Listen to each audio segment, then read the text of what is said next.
പിതാവിൻ്റെയും പുത്രൻ്റെയും പരിശുദ്ധാത്മാവിൻ്റെയും നാമത്തിൽ ആമേൻ. എൻ്റെ പ്രിയപ്പെട്ടവരെ, ഇന്ന് ഓഗസ്റ്റ് 25-ാം തീയതി തിങ്കളാഴ്ചയാണ്. അമ്മേ പരിശുദ്ധമേ, അമ്മേ പരിശുദ്ധമേ, ദൈവമാതാവേ, കൃപാസനത്തിലൂടെ ഞങ്ങൾക്കും ഞങ്ങളുടെ ദേശത്തിനും അമ്മ മധ്യസ്ഥം തേടി തന്ന എല്ലാ അനുഗ്രഹങ്ങൾക്കും കൃപകൾക്കും ഞങ്ങളിപ്പോൾ ഹൃദയം നിറഞ്ഞ നന്ദി പറയുന്നു. അമ്മേ പരിശുദ്ധമേ, അമ്മേ പരിശുദ്ധമേ, ദൈവമാതാവേ, 2004 ഡിസംബർ 7-ാം തീയതി ഉച്ചകഴിഞ്ഞ് 2:30 കൃപാസനത്തിൽ സംഭവിച്ച അമ്മയുടെ പ്രത്യക്ഷപ്പെടലിനെ കുറിച്ച് തിരുസഭയ്ക്ക് സമർപ്പിച്ചിരിക്കുന്ന പഠനരേഖകളുടെ മേൽ സഭാത്മകമായ പഠനം ആരംഭിക്കുവാൻ ഞങ്ങൾ പ്രാർത്ഥിക്കുന്നു. അമ്മേ പരിശുദ്ധമേ, ഭൂസ്വർലോകങ്ങളുടെ രാജ്ഞിയായ അങ്ങേയ്ക്ക് ഭൗമസംരക്ഷണത്തിനായി പ്രപഞ്ച പ്രകൃതിയെ തന്നെ തിരുസഭ പ്രതിഷ്ഠിക്കുവാൻ ഈ പ്രത്യക്ഷീകരണം വഴി ഇടയാക്കണമേ. പരിശുദ്ധമേ, ജപമാല മാതാവേ, സകല കൃപാസനം പ്രാർത്ഥനകളോടും ചേർത്ത് ഞങ്ങളിപ്പോൾ പ്രാർത്ഥിക്കുന്ന ഈ കുടുംബത്തിന്റെ പ്രത്യേക നിയോഗം പറമക്കളെ,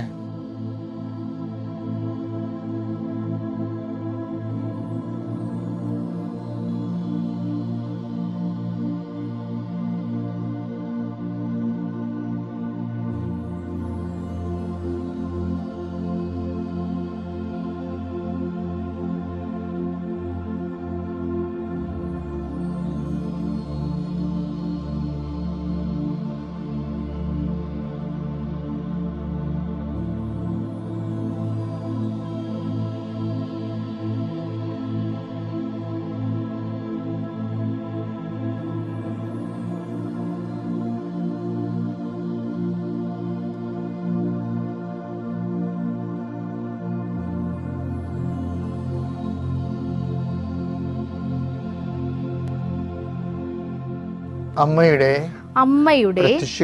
പ്രത്യക്ഷീകരണത്തിന്റെ ഈ അനുഗ്രഹവേളയിൽ ഞങ്ങൾക്ക് സാധിച്ചു തരുവാൻ കനിയണമേ. ആമേൻ. വിശ്വാസ പ്രമാണം.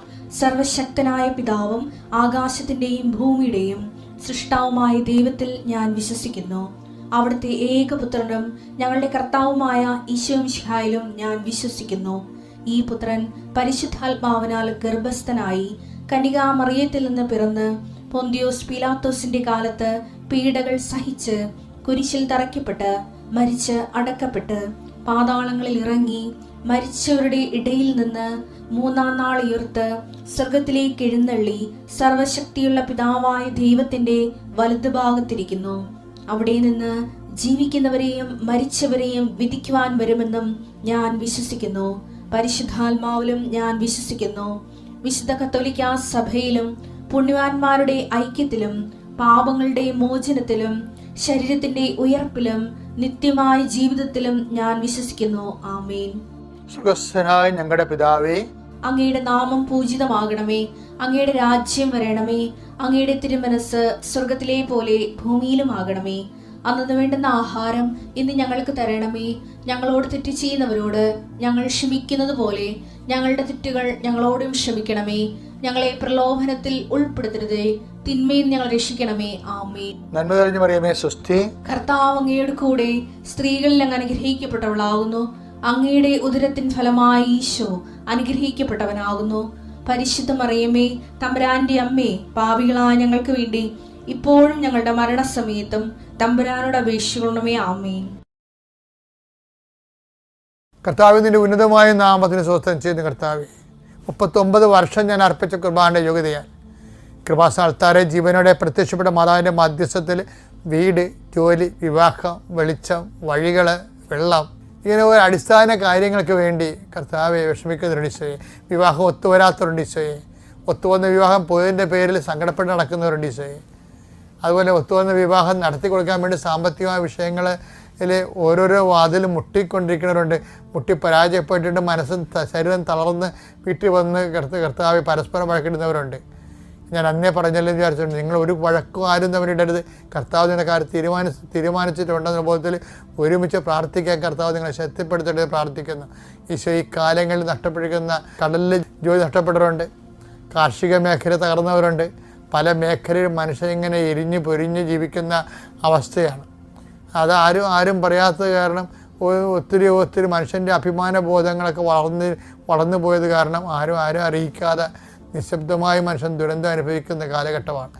അമ്മയെ പരിശുദ്ധമേ, ഓരോ വീട്ടിലും അമ്മ സഞ്ചരിക്കണമേ അമ്മേ, ഓരോ വീടുകളുടെയും വേദനകളെ എടുക്കണമേ അമ്മേ.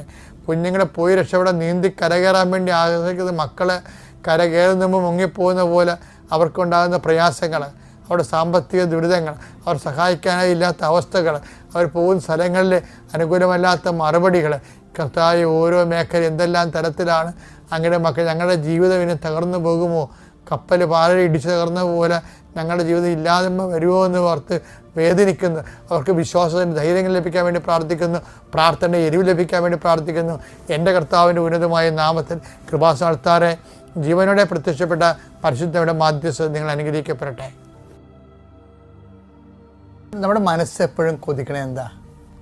ദൈവത്തിൻ്റെ സംരക്ഷണമാണ് അല്ലേ? ഇപ്പം തന്നെ ചില ആൾക്കാർ പിള്ളേർ വിളിക്കും, അമ്മ വിളിക്കും, വേഗം വന്ന് പ്രാർത്ഥിക്ക്, ഇങ്ങനെ കൂടെ പ്രാർത്ഥന മുടക്കിയിട്ട് വേണം നാളെ വല്ല പട്ടിയാവരാൻ കടിക്കാൻ. അപ്പോൾ ആൾക്കാരൊക്കെ ഒരു ഉള്ളിൽ ഒരു സംരക്ഷണം, പ്രാർത്ഥന ഒരു സംരക്ഷണം തരുമെന്നുള്ളൊരു ബോധമുണ്ട് നമുക്ക്. പക്ഷേ ഈ സംരക്ഷണത്തിന് വേറെ കുറേ നല്ല ഇത് ചട്ടപ്പടി പ്രാർത്ഥനാ രൂപങ്ങളല്ലാതെ തന്നെ അത് വേണം. അതങ്ങനെ ദൈവം നമ്മളെ ശിക്ഷിക്കുമെന്ന രീതിയിലാണ് ചില ആൾക്കാർ പ്രാർത്ഥിച്ച് കൂട്ടുന്നത്. കുഴപ്പമുണ്ട്, നമ്മളാക്കിന് കുഴപ്പമൊന്നും ഉണ്ടാക്കരുതെന്ന്, അങ്ങനെയല്ല. അതൊരു നല്ല നിലപാടല്ല, ആരോഗ്യപരമായ സമീപനമല്ല. ഇനി സംരക്ഷണം കിട്ടാനുള്ള മാർഗങ്ങൾ കുറേ ഉണ്ട്. അത് എനിക്ക് പലപ്പോഴും തോന്നിയിരിക്കുന്നത്, നമ്മളെപ്പോഴും ദൈവത്തോട് തന്ന എല്ലാ കാര്യങ്ങൾക്കും, ഇപ്പം ഞാനൊരു ഭക്ഷണം കഴിക്കുമ്പോൾ തന്നെ എനിക്കത് രുചി ഫീൽ ചെയ്ത് കഴിഞ്ഞാൽ ഞാനുമ്പോൾ ദൈവമേ നാക്കില്ലാത്തവർ എന്തുമാത്രം ആൾക്കാരുണ്ട്. അപ്പോൾ നമുക്ക് നാക്കുള്ളത് തന്നെയല്ലേ, ഇല്ലെങ്കിൽ ഈ രുചി എങ്ങനെ അറിയും? അതെല്ലാം നന്ദി പറയേണ്ട ഒരു വിഷയങ്ങളാണ് ശരിക്കും. കഴിഞ്ഞ ദിവസം കൃപാസനത്തിലൊരു സാക്ഷി ഉണ്ടായിരുന്നേ, ഒരു മകൻ കംപ്ലീറ്റ് അന്ധനായ, അപ്പനും അന്ധന. പക്ഷെ അവർ സ്ക്രൈബിനെ വെച്ചൊക്കെ പഠിച്ചു, അവൻ ബിടെക് വരെ എത്തി. പക്ഷെ ബിടെക്കിന് അഡ്മിഷൻ കിട്ടത്തില്ല. സ്ക്രീൻ കാണാൻ പാടില്ലാത്തവർക്ക് എങ്ങനെയാണ് ബിടെക്കിന് അഡ്മിഷൻ കൊടുക്കുന്നത്? റിജക്റ്റ് ചെയ്ത് അവരിങ്ങനെ സങ്കടപ്പെട്ട് ഓഫീസ് വരാതെ നിൽക്കുകയാണ് കോളേജിൻ്റെ. അപ്പം അപ്പൻ എന്നാ ചെയ്തത്? അപ്പൻ അങ്ങേർക്ക് ഈ കണ്ണ് കാണാൻ പാടില്ലെങ്കിലും മനസ്സിൻ്റെ കണ്ണിലും മാതാവിനെ കാണുന്ന ആളാണ്. പുള്ളി ഉടനെ ഉടമ്പടിക്ക് ആശ്രയം എടുത്ത് തിരുമി വിശ്വപ്രമാണം ചൊല്ലി. അപ്പോൾ ഉടനെ പെട്ടെന്നൊരു മുല്ലപ്പൂവിൻ്റെ ഗന്ധവുമായിട്ട് ആരോ പുള്ളിയുടെ മുമ്പിൽ പാസ് ചെയ്ത് കുറച്ച് കഴിഞ്ഞപ്പോൾ ഒരു ലേഡിയുടെ സ്വരം അവിടെ കേട്ട് തിരിച്ചു വന്നപ്പോൾ 5 മിനിറ്റ് കഴിഞ്ഞപ്പോൾ ഇതാ നിങ്ങളുടെ അഡ്മിഷൻ എന്നും പറഞ്ഞ് ഒരു ചേച്ചി കൊണ്ടുവന്ന് ഈ കൊച്ചിൻ്റെ അഡ്മിഷൻ റെഡിയാക്കി കൊടുത്തു. എന്നിട്ട് ആ മുല്ലപ്പൂ മണം കടന്നു പോകും. അപ്പോൾ ഇവർ പറയണത് മാതാവ് ഞങ്ങൾക്ക് വേണ്ടി ആരോ വിട്ട് കറക്റ്റ് ചെയ്തതാണത്. അപ്പോൾ ഞങ്ങളുടെ സങ്കടങ്ങൾ അമ്മ മനസ്സിലാക്കി. പിന്നെ മുല്ലപ്പൂ മണമെന്ന് പറയുമ്പോൾ മാതാവിൻ്റെ മണം എനിക്ക് നേരത്തെ പരിചയമുള്ളതാണ്. അതുകൊണ്ട് ആ മണം കേട്ടപ്പോൾ എനിക്ക് മാതാവിൻ്റെ സാന്നിധ്യം ഓർത്തു എന്ന്. ഇപ്പോൾ എങ്ങനെയായാലും ഈ വിഷയം എന്ന് പറയുന്നത് നമ്മൾ ഉടമ്പടിയൊക്കെ നമ്മുടെ സങ്കല്പം നിൽക്കുന്ന ഒരു പ്രാർത്ഥനയിൽ എനിക്കൊരിപ്പം തോന്നിയിട്ടുണ്ട്, ആൾക്കാരുടെ സാക്ഷ്യം കേൾക്കുമ്പോഴേ കാലം കാത്തിരുന്നൊരു പദ്ധതിയാണെന്ന്. അത്രയ്ക്ക് ടോപ്പ് എക്സ്പീരിയൻസാണ് ഇവർക്കൊക്കെ ആൾക്കാർ പറയണത്. ദൈവാനുഭവത്തിൻ്റെ പുതിയ ഞെട്ടിപ്പിക്കുന്ന തലങ്ങളിലേക്കാണ്. ഇപ്പം ഞാൻ നിങ്ങളോട് പറഞ്ഞു വരുന്നതിൻ്റെ വിഷയം എന്ന് പറയുന്നത് ഈ സംരക്ഷണം. അതായത് സംരക്ഷണത്തിന് ഒരു എളുപ്പ വഴിയെന്ന് പറയുന്നത് ദൈവത്തെ മഹത്വപ്പെടുത്തുന്നതാണ്. അതെങ്ങനെ മനസ്സിലാക്കുക? ദൈവത്തെ നമ്മൾ എല്ലാ ദിവസവും നീ ദൈവത്തെ നിനക്ക് ഇപ്പം നേരത്തെ എഴുന്നേറ്റാൽ തന്നെ ദൈവത്തെ മഹത്വപ്പെടുത്താം ഇല്ലേ? ഒരു അപകടം പിണയാൻ പോയി പെട്ടെന്ന് നമ്മൾ രക്ഷപ്പെട്ടെങ്കിൽ അപ്പോൾ ദൈവത്തെ മഹത്വപ്പെടുത്താം. എൻ്റെ മക്കളെ, ദൈവത്തെ മഹത്വപ്പെടുത്താൻ കിട്ടുന്ന ഒരു അവസരവും നിങ്ങൾ കളയരുത്. കാര്യം അത് നമുക്ക് സംരക്ഷണം തരികയാണ്. അത് അറിയണമെങ്കിലേ റോമ 1:28 എടുത്തേ. ദൈവത്തെ അംഗീകരിക്കുന്നത് പോരായ്മയായി അവർ കരുതിയത് നിമിത്തം അധമവികാരങ്ങൾക്ക് അനുചിത പ്രവർത്തികൾക്കും അനുചിത പ്രവൃത്തികൾക്കും ദൈവം അവരെ വിട്ടുകൊടുത്തു. അപ്പം ഈ ദൈവത്തെ മഹത്വപ്പെടുത്തണത്, അംഗീകരിക്കണത്, എല്ലാ വിഷയങ്ങളും ദൈവത്തെ നമ്മൾ അംഗീകരിക്കണം. അല്ലാതെ എൻ്റെ കഴിവാണെന്ന് പറയരുത്. എൻ്റെ കഴിവാണ്, എൻ്റെ ബുദ്ധിപരമായ നീക്കമാണ്, എൻ്റെ തന്ത്രമാണ്, കുതന്ത്രമാണ്. അങ്ങനെ ഈ പൊട്ടൻ മനുഷ്യർ അങ്ങനെയൊക്കെ ഈ ക്രെഡിറ്റ് സ്വന്തമായിട്ട് അക്കൗണ്ട് ചെയ്യും. പക്ഷേ എന്താ പറ്റുന്നത്? സംരക്ഷണം പോകും. നിങ്ങൾ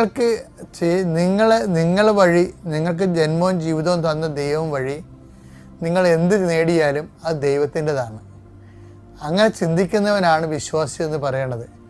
അത് സംരക്ഷിച്ചു കഴിഞ്ഞാൽ എന്ത് പറ്റും? ആത്മവികാരം, ദൈവത്തെ മഹത്വപ്പെടുത്തുന്നതും അംഗീകരിക്കുന്നത് പോരായ്മയായി കരുതി അംഗീകരിക്കാതിരുന്നാൽ എന്ത് പറ്റും? അധമവികാരങ്ങൾക്കും അനുചിത പ്രവൃത്തികൾക്കും ഏൽപ്പിക്കപ്പെടും. സംരക്ഷണം പോകുന്നർത്ഥം. അപ്പോഴേ ദൈവത്തെ നമ്മുടെ ജീവിത മണ്ഡലങ്ങളിൽ നമ്മൾ നേടുന്ന നേട്ടങ്ങളിൽ ദൈവത്തിൻ്റെ സാന്നിധ്യത്തെ നമ്മൾ വിളിച്ചു പറയാതിരുന്നാൽ സ്വാഭാവികമായിട്ട് സംരക്ഷണം പോകുമ്പോൾ എന്ത് പറ്റും? ആ അനുചിത പ്രവൃത്തികൾക്കും അധമവികാരങ്ങൾക്കും ഏൽപ്പിക്കപ്പെടും. അപ്പോൾ അനുചിത പ്രവൃത്തികൾക്കും അധമവികാരങ്ങൾക്ക് ഏൽപ്പിക്കപ്പെടാതിരിക്കുക എന്ത് ചെയ്യണം? ദൈവത്തെ ജീവിതത്തിൻ്റെ മണ്ഡലങ്ങളിൽ എല്ലാ മേഖലകളിലും ദൈവത്തെ അംഗീകരിക്കണം. അത് സംരക്ഷണത്തിൻ്റെ ഒരു ഫോർമുലയാണ്. ഇനിയെങ്കിലും ജീവിതത്തിൻ്റെ ഓരോ വിഷയങ്ങളിലും അതിൻ്റെ ക്രെഡിറ്റ് സെൽഫ് ക്രെഡിറ്റായിട്ട് നിങ്ങൾ ക്രെഡിറ്റ് ചെയ്യാതിരിക്കാനാണ് നല്ലത്. മറിച്ച് എല്ലാം ദൈവത്തിൻ്റെ ഒരു മഹത്വത്തിന്.